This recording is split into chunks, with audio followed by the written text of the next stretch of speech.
उद्या म्हणजे 4 जून रोजी हिंगोली लोकसभेच्या निवडणुकीची मतमोजणी होणार आहे। या निवडणुकीची चांगली चुरस पाहायला मिळाली होती। मतदान झालेले आहे, त्यानंतर उद्याला मतमोजणी होणार आहे। हिंगोलीच्या औद्योगिक वसाहत परिसरामध्ये असलेल्या शासकीय तंत्रनिकेतन महाविद्यालयामध्ये ही मतमोजणी होणार आहे आणि या मतमोजणीची तयारी पूर्ण झाल्याचं आपल्याला पाहायला मिळते। याच ठिकाणी स्ट्रॉंग रूम आहेत। मागील जवळपास महिन्याभरापासून या ठिकाणी सर्व ईव्हीएम मशीन जे ठेवल्या होत्या आणि उद्याला याच ठिकाणी जे ते मतमोजणी सुद्धा होणार आहे। हिंगोली लोकसभेमध्ये साधारणतः महाविकास आघाडी विरुद्ध महायुती अशी लढत पाहायला मिळाली होती। हिंगोली लोकसभा मतदारसंघामध्ये 18,17,734 मतदार आहेत।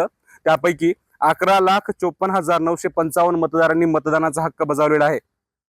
उद्या सकाळी 7 वाजता स्ट्रॉंग रूम उघडली जाणार असून त्यामधून ईव्हीएम मशीन जे ते काउंटिंग सेंटरमध्ये आणल्या जाणार आहेत।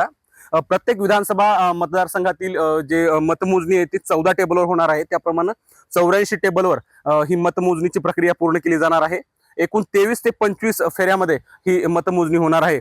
सुरुवातीला पोस्टल मतं जे आहेत त्यांची मतमोजणी होणार आहे। ती पोस्टल मतांची मतमोजणी 10 टेबलवर होणार आहे आणि आता मतमोजणी केंद्रावर आपण ही तयारी बघताय। मतमोजणी केंद्रावर अगदी जे नियुक्त केलेले प्रतिनिधी आहेत, प्रशासकीय कर्मचारी अधिकारी त्यांनाच प्रवेश दिला जाणार आहे आणि त्यासाठी इथं तयारी पाहायला मिळते। तर जे कोणी बाहेर येऊन ही मतमोजणीची प्रक्रिया ऐकण्यास इच्छुक आहेत त्यांच्यासाठी साऊंड सिस्टीमची व्यवस्था सुद्धा करण्यात आलेली आहे। पोलीस बंदोबस्त सुद्धा तसा प्रशासनाच्या वतीने ठेवण्यात आलेला आहे।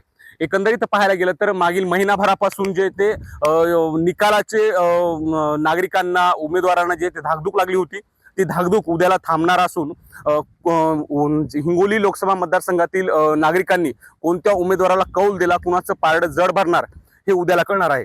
कॅमेरा पर्सन आकाश माधव दिपके, एबीपी माझा, हिंगोली। एबीपी माझा, उघडा डोळे बघा नीट।